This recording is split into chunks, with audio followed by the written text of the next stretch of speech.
Šo pirmdienu bija ļoti labs rallijs akciju tirgu, un kas tad to izraisīja, jo līdz šim likās, ka kur tik kāju lietas, tur krīt iekšā. Iemesls rallijam bija informācija, ka Trumps varētu būt selektīvāks attiecībā uz tarifiem, nelikt to visām precēm, vai nelikt tik lielus tarifus, un, piemēram, Indija domā varbūt kā atcelt tarifus uz Amerikas precēm Indijā, kad savukārt tad arī Trumps panāktu pretī.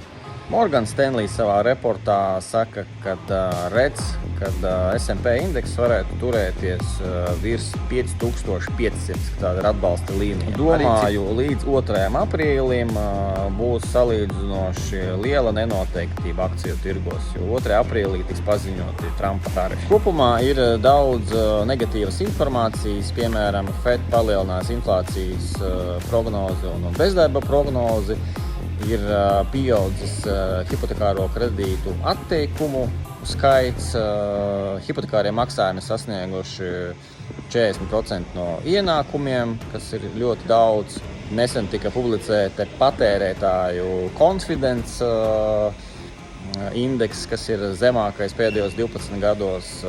Tāda Amerikā dažus lidostā nelaiž iekšā Amerikā un liek detention centros, kas tad arī vairākas Eiropas valstis ir paziņojušas, ka nerekomendē doties uz Ameriku. Amerikā imigrantus sūta prom, kas tad strādās tos daudzos darbus Amerikā. Warrens Buffets ir paziņojis, ka gribas pārdot savu nekustamā īpašumu biznesu, kas arī ir slikts signāls. Un arī investē kaut ko jau Japānā.